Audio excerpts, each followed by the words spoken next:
Boa tarde, meus queridos alunos do sexto ano, iniciando mais um dia de aula, mais um dia de atividades. Hoje, sexta-feira, véspera do final de semana, quando nós estamos em casa, fazendo a nossa parte, né? Sendo que eu sempre digo que a gente tem que ter um pensamento positivo e acreditar que o amanhã vai ser bem melhor do que o dia de hoje, certo? E costumeiramente, como a gente sempre faz nas nossas primeiras aulas, nós vamos entregar a nossa tarde, nossa vida, a vida da nossa família, sob a proteção de Nossa Senhora e pedindo a ela que nos guarde e nos proteja e nos oriente a seguir sempre na direção do bem. Ó minha Senhora, ó minha Mãe, eu me ofereço toda a vós, e em prova da minha devoção para convosco, eu vos consagro nesta tarde os meus olhos, os meus ouvidos, a minha boca, o meu coração, inteiramente todo o meu ser, porque assim sou vossa, ó incomparável Mãe. Guardai-me e defendei-me, como filho e propriedade vossa. Amém. Vamos também entregar inteiramente nossa vida, né, sobre a proteção do Altíssimo, aquele que está conosco em todos os momentos da nossa vida, dentro do nosso coração, dentro do nosso ser, encaminhando nossas ações para o bem. Assim a gente se entregue sobre a proteção dele. Vamos chamar Deus de Pai. Pai nosso que estais nos céus, santificado seja o vosso nome. Venha a nós o vosso reino. Seja feita a vossa vontade, assim na terra como no céu. O pão nosso de cada dia nos dai hoje. Perdoai as nossas ofensas, assim como nós perdoamos a quem nos tem ofendido. Não nos deixeis cair em tentação, mas livrai-nos, Senhor, do mal. Amém. Santo anjo do Senhor, meu zeloso guardador, se a ti me confio a piedade divina, sempre me rege, me guarde, me governe, me ilumine. Amém. Fiquemos sempre sobre a proteção de Deus e Nossa Senhora e tendo sempre o pensamento positivo de que tudo isso vai passar, tudo isso já está passando e nós, breve, estaremos juntos novamente no colégio, no CETASP, para as conversas descontraídas na hora do recreio, certo? Para as nossas aulas, né, presenciais. Então, a gente, não é só vocês, alunos, que estão ansiosos por isso acontecer, mas nós, professores, também sentimos muita falta de vocês. No calor humano, das conversas, né, das perguntas na hora das aulas, né? A gente sente falta de tudo, certo? Mas a gente tem que ter o pensamento de que já nós vamos estar juntos novamente. Então, estivemos e sempre vamos estar reunidos. Em nome daquele que é Pai, Filho e Espírito Santo. Amém. Pessoal, nas aulas passadas nós temos estudado as características, né, da carta pessoal, né, que é um gênero bastante conhecido por todos nós, sendo que essa carta pessoal, mesmo estando, né, sendo pouco utilizada hoje no nosso dia a dia, mas ela ainda é uma base para todas as outras correspondências que a gente tem na nossa atualidade, sobretudo, né, o e-mail. Por quê? Porque o e-mail é uma versão virtual da carta pessoal, da carta comercial. Ou seja, o e-mail ele é um tipo de correspondência que tem as mesmas características da carta, mas de uma maneira virtual. Por isso que a carta ela é tão importante, né, ainda hoje no nosso meio, por mais que ela não seja mais tão utilizada quanto ela foi, né, antigamente, há uns anos atrás. A carta é uma mensagem manuscrita ou impressa dirigida a um destinatário para comunicar-lhe algo. Nas cartas, há sempre um remetente, é aquele que envia, e um destinatário, aquele que recebe. Nesse gênero textual, há uma estrutura básica, local e data, indicando de onde e quando a carta foi escrita, saudação, corpo da mensagem, despedida e assinatura. Essa é uma estrutura básica da carta pessoal. Sendo que, só fazendo um parêntese aqui, pessoal, o e-mail precisa de quê? Precisa de um remetente, aquele que vai enviar, precisa de um destinatário, aquele que vai receber, né? Precisa, geralmente os e-mails, né, quando eles vão ser enviados, eles não exigem o local, né? Mas a data sempre, né, é composta lá no e-mail. Corpo da carta, né? Sempre vai precisar, a saudação também, a despedida e a assinatura, que são características básicas, né, da carta. Por isso que a carta influenciou vários e vários outros gêneros textuais, como essas mensagens que a gente tem hoje, as mensagens virtuais que a gente tem hoje na internet, também são baseadas na carta. Por quê? Porque elas levam uma mensagem, elas têm um destinatário, elas têm um remetente. Então, as principais características da carta são: qual o objetivo dela? Comunicar algo a alguém por meio da escrita. Comunicar algo a alguém por meio da escrita. Qual é o público-alvo? Público em geral. As características: o local e a data, a saudação, o corpo do texto, a despedida e a assinatura. Essa é a estrutura básica, certo? Sendo que nós vimos também na aula passada, eu estou fazendo só uma breve revisão, só para vocês não esquecerem do assunto, tá, gente? Sendo que vocês viram também na aula passada que não existe somente a carta pessoal. Existe a carta de leitor, a carta aberta, a carta circular, a carta de apresentação, a carta diplomática, a carta de recomendação, certo? Então, são vários e vários tipos de carta que têm uma função básica: enviar ou receber uma mensagem. Por mais que o objetivo particular específico de cada uma possa mudar. A carta pessoal, ela vai comunicar assuntos pessoais e íntimos entre pessoas que têm um determinado tipo de intimidade. A carta ao leitor, né? Ela vai circular em jornais e revistas para manifestar o ponto de vista de alguém sobre uma matéria que leu. A carta aberta é uma carta que se dirige publicamente a alguém através dos órgãos de imprensa. Carta circular é endereçada simultaneamente a vários destinatários. A carta de apresentação é uma carta passada por autoridades ou particulares apresentando alguém para concorrer a algum tipo de vaga de emprego de alguma empresa. A carta diplomática, né, a carta de um governo soberano, né, a outro que apresenta um diplomata que o representará. A carta de recomendação é um documento, um título, um atestado de autorização passado por autoridades civis e militares, certo?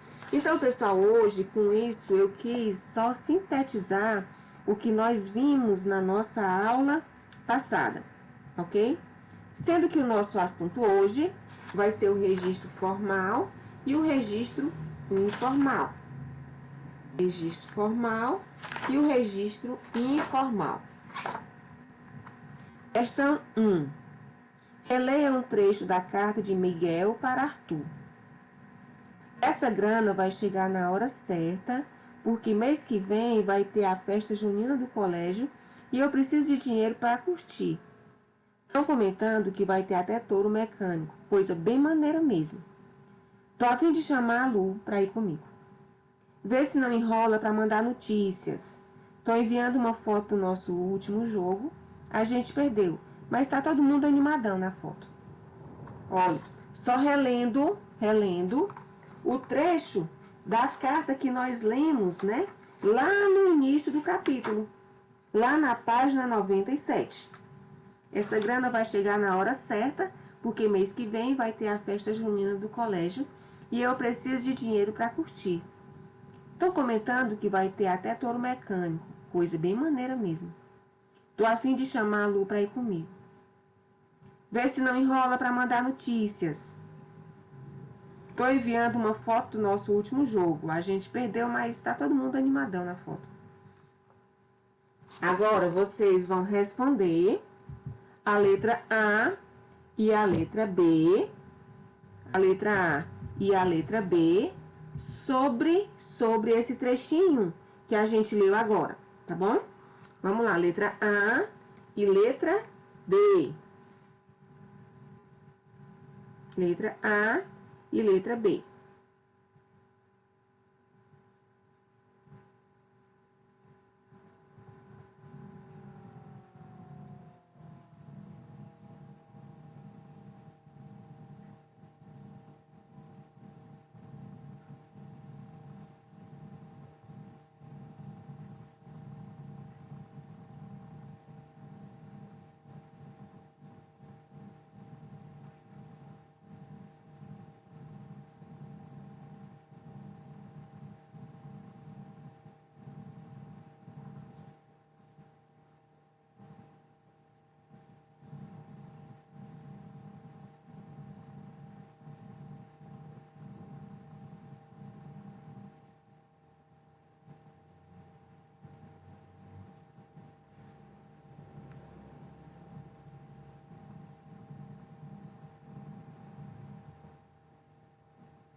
Letra A e letra B, somente.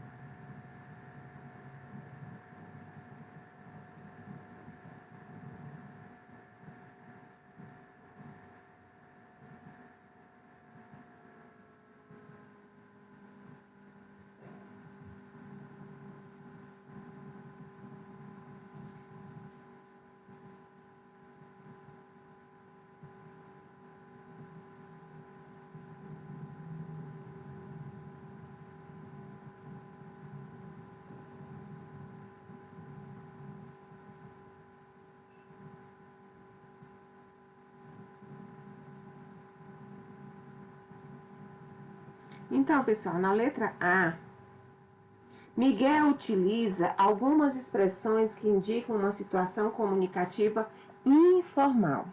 Que exemplos comprovam essa afirmação? Então, pessoal, quando nós já vimos a linguagem formal e a linguagem informal desde lá do primeiro bimestre, certo? Nós sabemos que nós utilizamos a linguagem informal nas nossas conversas do dia a dia, com a família, né, com os amigos. E nós utilizamos essa linguagem de uma maneira mais formal quando a gente vai tratar com alguém mais cerimonioso, com uma autoridade, com quem a gente quer tratar um assunto mais formal, mais sério, mais cerimonioso. Então, Miguel utiliza algumas expressões que indicam uma situação comunicativa informal. Que exemplos comprovam essa afirmação? Quando ele diz, olha, grana, né? Grana, olha aqui, grana. Quando ele diz curtir,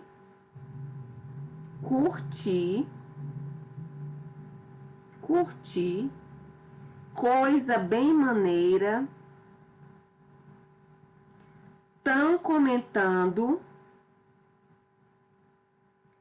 tô afim, vê se não enrola e animadão, certo? Vê se não enrola e animadão. Então, quais são os exemplos que comprovam a passagem da linguagem informal? Grana, olha, grana, curtir, coisa maneira, tão comentando, Olha, tô afim, vê se não enrola e animadão, certo? Então, todas essas palavras vocês irão copiar como registro informal. Na letra B, em que situações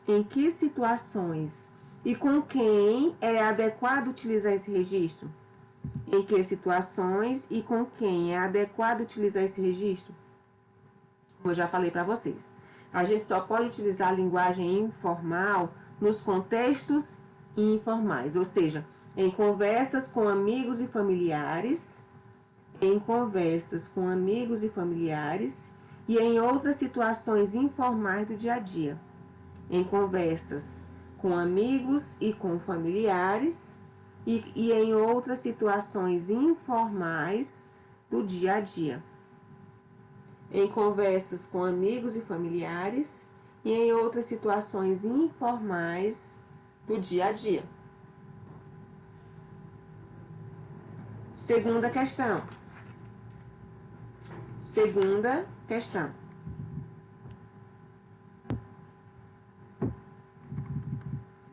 Agora leia o trecho a seguir. Especialmente conhecido como o criador da lâmpada incandescente, Thomas Edison foi responsável por vários dispositivos importantes para a trajetória de desenvolvimento da humanidade. Nascido em 11 de fevereiro de 1847, Edison sempre estudou por conta própria e sua experiência como autodidata colaborou para torná-lo um dos maiores inventores e empreendedores da história dos Estados Unidos. Lá no balãozinho azul, a depender das diferentes situações comunicativas do dia a dia, monitora-se mais ou menos a fala ou a escrita. Assim, ao conversar com um colega na escola, emprega-se menor monitoramento da língua, menor planejamento. E por isso, usa-se um registro mais informal. Ao dar uma palestra, por exemplo, emprega-se maior monitoramento da língua. É o maior planejamento da língua, da fala, da oralidade, né, gente? Evitando o uso de gírias e outras marcas de informalidade. Por isso, utiliza-se um registro mais formal. Então, o que quer dizer aqui? Quer dizer que o autor desse texto está dizendo que, de acordo com a situação comunicativa, eu posso utilizar o registro formal ou o registro informal. O que é isso? O tipo de linguagem que nós vamos usar a depender das diferentes situações que a gente vive no nosso dia a dia, né? Se por acaso a gente estiver tratando com um colega na hora do recreio, com um coleguinha que você encontrou na pracinha, você vai utilizar o registro informal, ou seja, você pode utilizar gírias, palavras abreviadas e tudo mais, como a gente já aprendeu. E quando você vai se dirigir ao diretor da sua escola, né? Quando você vai se dirigir a uma autoridade do seu município, você vai utilizar o registro mais formal, certo? Porque isso vai exigir um maior planejamento do que você vai falar. Então, o maior planejamento da linguagem. Por isso é exigido, né, um registro mais formal.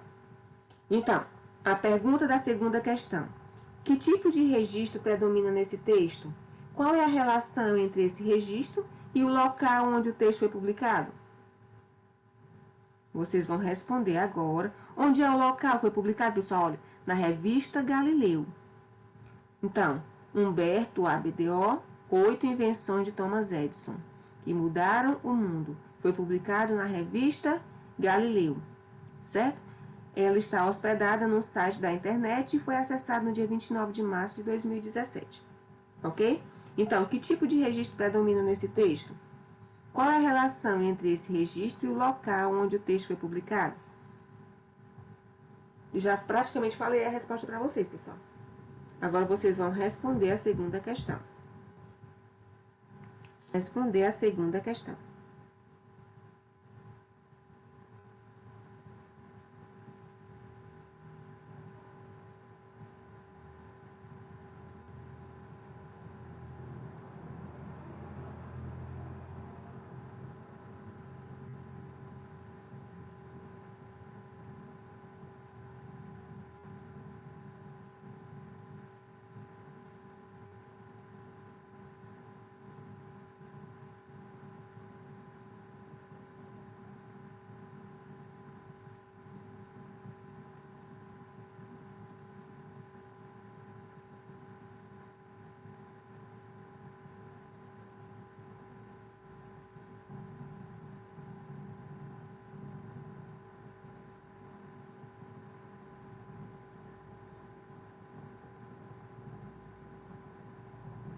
Então, pessoal, olha.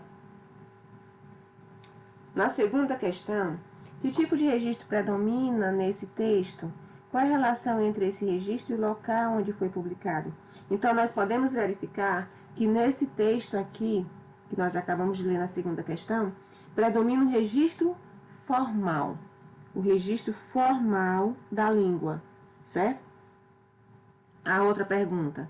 Qual é a relação entre esse registro e o local onde o texto foi publicado? O site da revista Galileu apresenta informações científicas, certo? E por isso, apresenta assuntos menos descontraídos, vírgula, o que exige uma linguagem mais formal. Então, registro formal, né? O site da revista Galileu apresenta publicações científicas e, assim, assuntos menos descontraídos, vírgula, exigindo um registro predominantemente formal. Registro predominantemente formal. Lá na página 106, leia um diálogo entre o grandão Rato Rooter e o Mickey Náusea, que são personagens presentes do nosso livro, né? Então, leia um diálogo entre o grandão Rato Rooter e Mickey Náusea. Primeiro quadrinho. Forneça-me esta guloseima láctea. Quê? Ceda-me esta substância lacticinosa. Como? Daqui essa gororoba? Ah, agora sim. Então, essa tirinha é do Fernando Gonzalez, Mickey Náusea com 1000 demônios. Na letra A. Nos 3 quadrinhos, Rato Rooter faz o mesmo pedido para o Mickey Náusea. Mas por que o Mickey Náusea não entendeu o pedido do Rato Rooter desde o início? O que ele não entendeu, pessoal? E na letra B, vocês vão responder agora só a e a B. O que quebra a expectativa do leitor na tirinha? O que quebra a expectativa do leitor na tirinha?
Então, pessoal, na letra A.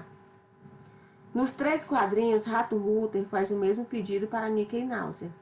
Mas por que o Mickey Náusea não entendeu o pedido do Rato Rooter desde o início? Então, pessoal, olha, porque o Rato Rooter, ele empregou muito registro formal. E ele não estava acostumado com essa língua, né? Porque o Rato Rooter usou a linguagem formal. Porque o Rato Rooter usou a linguagem formal. B. O que quebra a expectativa do leitor na tirinha? O que quebra a expectativa do leitor na tirinha? Lá no último quadrinho, né? O fato de Mickey Náusea só entender a mensagem quando o Rato Rooter emprega a linguagem informal. E também o grito, né? O fato do Mickey Náusea só entender o Rato Rooter quando ele usou a linguagem informal e também o grito. Quando o Rato Rooter utilizou a linguagem informal e também o grito. Na letra C, que palavras indicam informalidade nessa tirinha? O que ela significa? Olha, são 3 palavras, certo? Que tem aqui nessa tirinha que vai indicar a informalidade. Vamos ver lá, olha. Forneça-me esta guloseima láctea. Que? Ceda-me esta substância lacticinosa. Como? Daqui essa gororoba. Agora sim. Então, nós verificamos aqui na letra C que palavras indicam informalidade nessa tirinha. O que elas significam? Vou responder essa com vocês. Gororoba. Gororoba. Tá? Quando ela falou gororoba, né? Estava se referindo a quê? Ao queijo. Que é uma comida ou alimento. O que ela significa, né? Comida ou alimento. Daqui. Daqui é a abreviatura de da aqui. Da aqui. Ou seja, passa para cá. Então, são essas duas, desculpa, não era 3, eram 2 expressões que indicam a informalidade do texto. Ok? Vocês agora vão responder a letra D e a letra E. Letra D e letra E.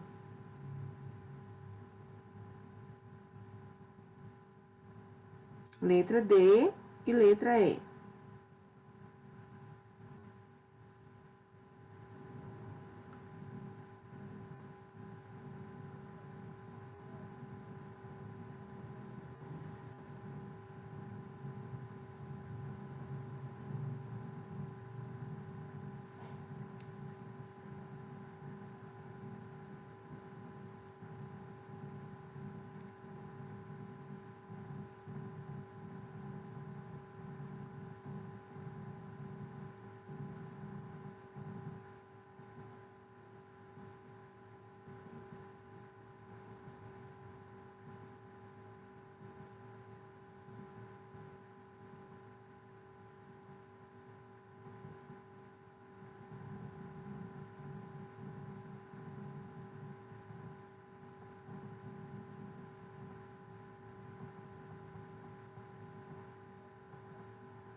Então, a letra D.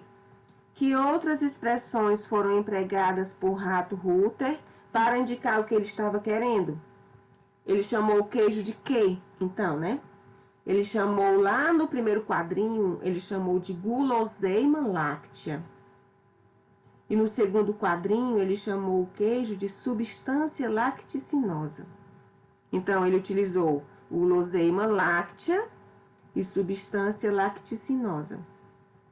Na letra E. Onde você vive, quais outras expressões informais são usadas com o mesmo sentido de gororoba? Gororoba, quando você muitas vezes vai comer um determinado prato, né, uma comida que não é tão atrativa, aí você chama de gororoba, né? Mas existem outros nomes também, né, que dão nome a esse tipo de alimento, né, que não é tão chamativo. Pode ser grude, né? Bucha, mistureba, rango, misturado, né? Tem gente que chama outras expressões de acordo com o que você cresceu e cresceu escutando, né? Esse tipo de expressão, às vezes, dos seus pais, principalmente da mãe que faz, né? Que faz algumas desses alimentos. A língua, pessoal, lá no quadrinho azul. A língua, por ser dinâmica, passa por um constante processo de transformação e um dos fatores que contribuem para a sua mudança é a variação linguística.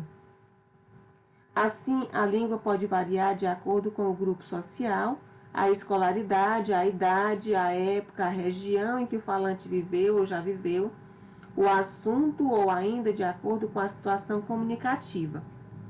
Os diferentes usos que um determinado grupo social faz da língua em um tempo e um espaço determinados recebem o nome de variedades linguísticas, certo? Então, olhe, quando você vê uma pessoa lá do sertão, quando você vê um sertanejo, né, falando ao seu modo, aquela linguagem, né, perante as normas gramaticais não está correta.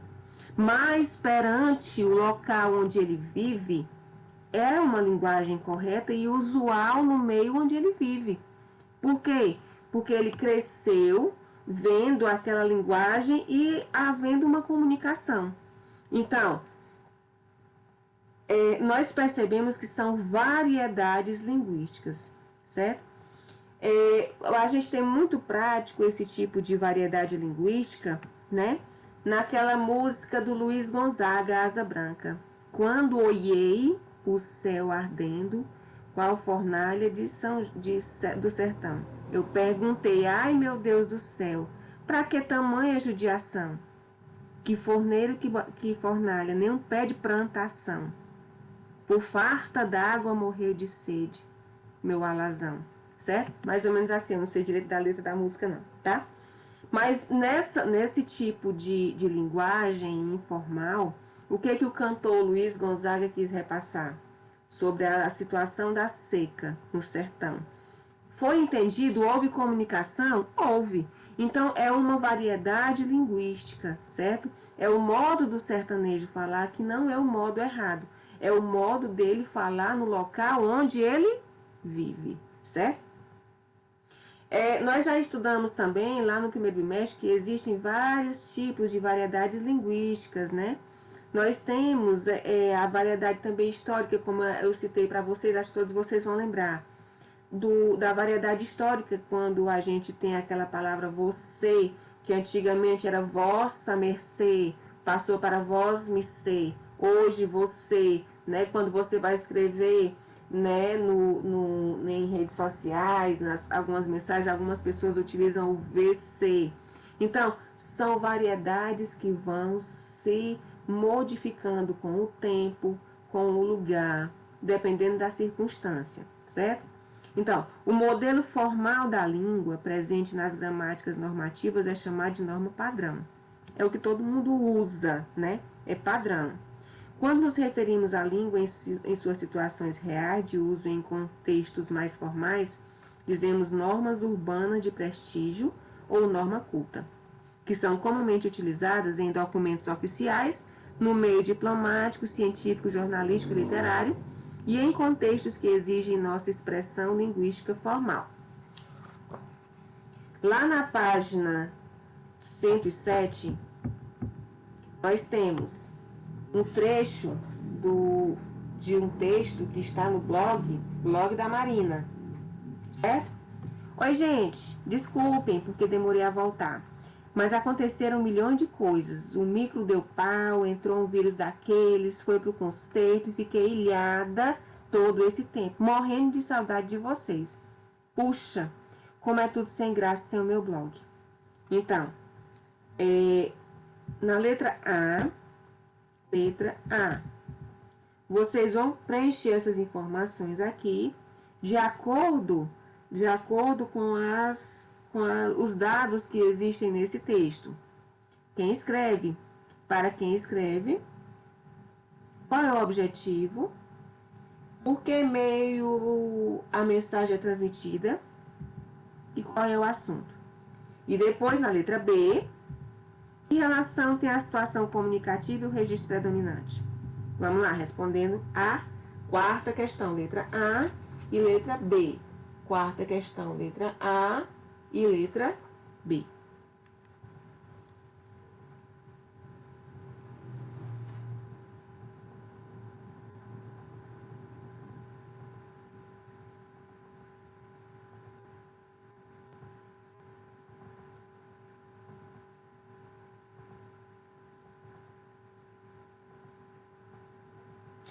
Pessoal, só lembrando a vocês, não esqueçam da nossa atividade avaliativa segunda-feira de literatura, certo?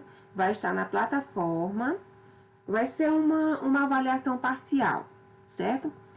Vai estar na plataforma para que vocês possam responder, ok? Depois eu vou colocar todas as orientações, eu já coloquei os conteúdos, né, na aula passada, e depois vou colocar todas as orientações lá na introdução da aula. Na segunda-feira.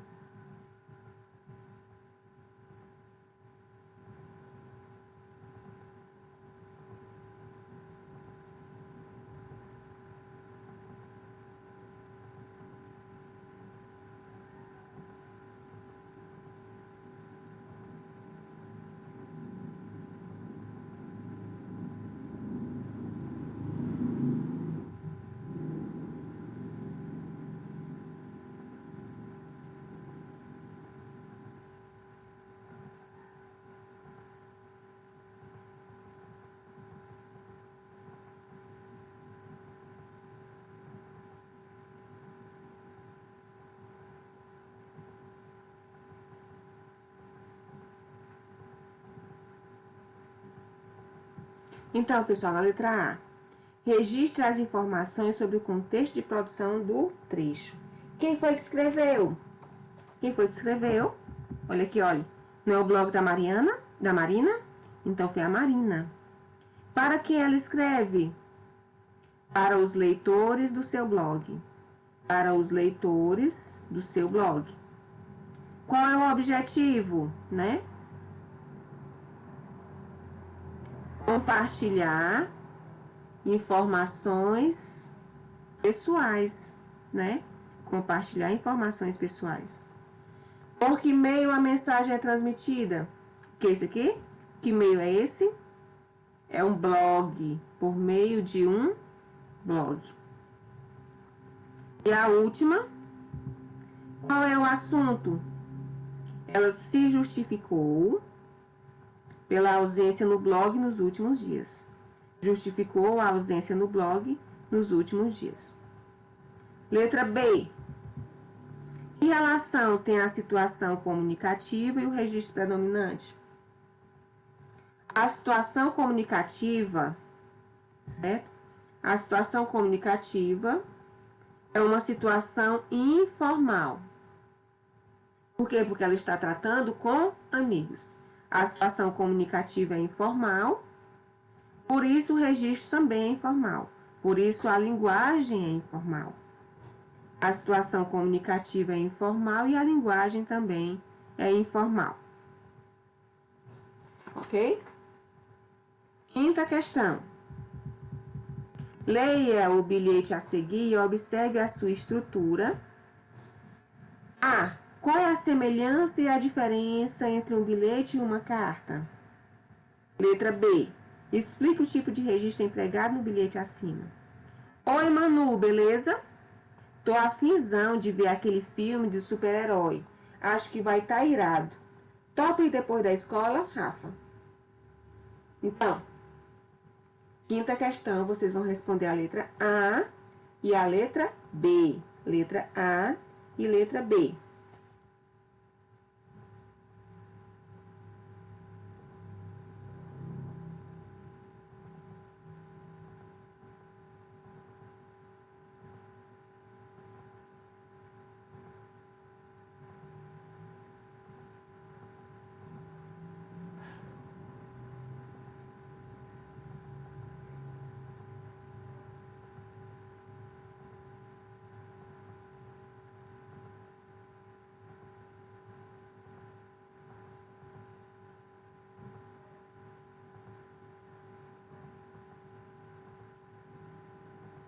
Letra A e letra B.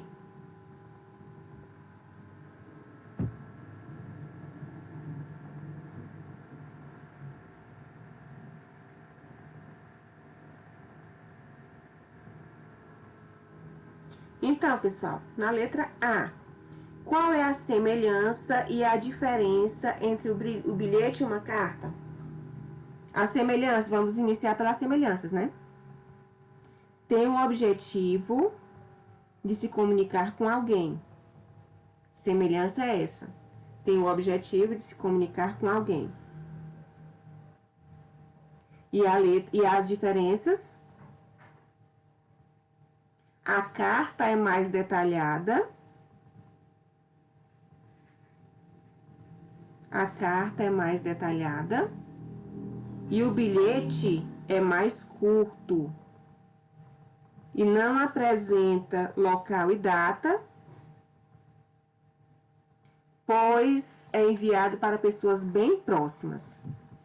Repetindo, as semelhanças. A carta e o bilhete têm por objetivo comunicar algo a alguém. Carta e o bilhete comunicam algo a alguém. As diferenças.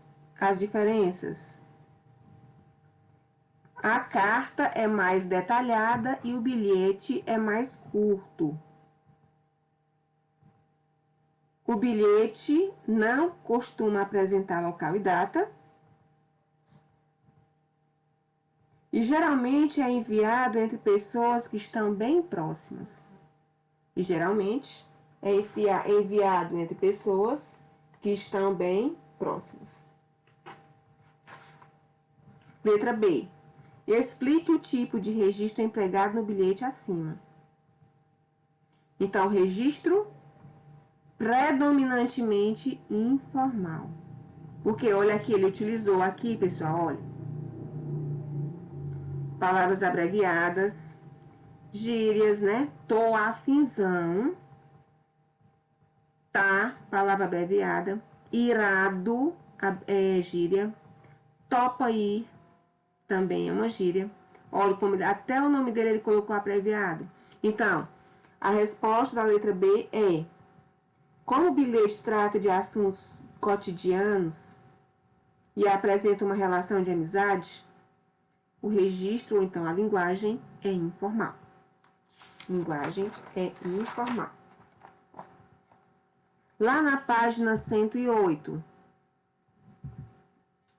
essa questão aqui, pessoal, olha, vocês vão responder e vão me enviar somente esta questão 6 que eu quero, tá bom? Só a questão 6 vocês vão me enviar. Imagine a seguinte situação. Você acorda doente e não pode ir à escola. Como você escreveria um bilhete avisando seu professor e outro avisando um amigo? Lembre-se de empregar o registro adequado à situação.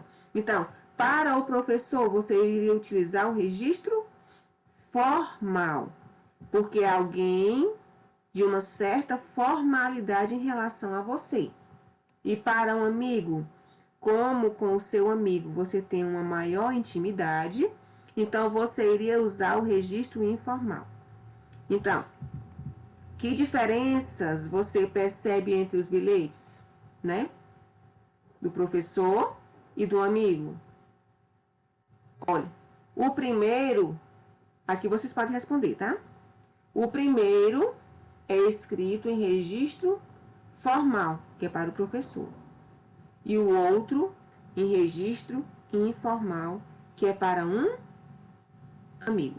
Então, vocês vão fazer essa aqui, pessoal, essa questão, e vão enviar para o meu WhatsApp. Só precisa mandar esta questão, tá bom? Pessoal, detalhe, olha. Tem muita gente que quando eu peço essas atividades não estão mandando. Tenham cuidado, porque essas atividades contam ponto. Não é só simplesmente por vocês mandarem, não, certo? Essas atividades que eu peço para vocês me enviarem contam ponto. A atividade avaliativa conta nota. E essas tarefas que eu peço para vocês me enviarem conta ponto, que já vai ajudar também vocês nas notas parciais, ok? Lá na 7ª questão. Leia as frases a seguir com um colega e assinale o tipo de registro predominante em cada uma. Olha as frases.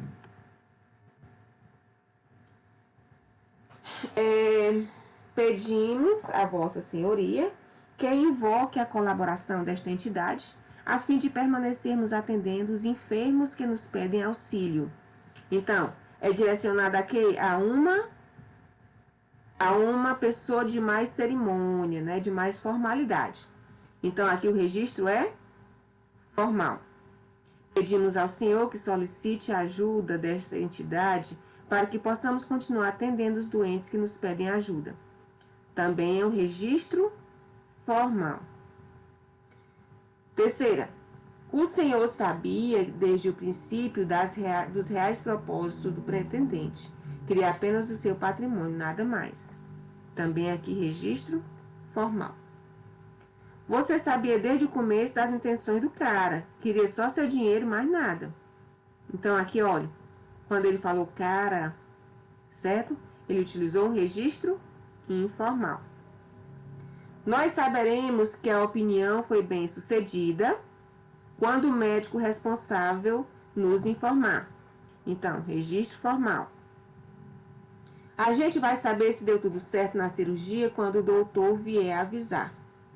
A gente, quando você vai colocar a gente, né? Deu tudo certo, doutor. Então, nós temos aqui o registro informal. Então, primeiro, segundo e terceiro, vocês vão marcar um xizinho no registro formal. Quarto, registro informal. Quinto, registro formal. E sexto, registro informal. Ok? Então, pessoal, na nossa aula de hoje, nós vimos o registro formal e o registro informal, certo? Que nada mais é do que as diferentes linguagens que nós vemos no nosso dia a dia, né? As diferentes formas das pessoas falarem de acordo com a situação comunicativa, tá bom? Então, pessoal, tchau, tchau. A nossa aula de hoje foi só. Fiquem com Deus, que Deus proteja cada um de nós e nossas famílias.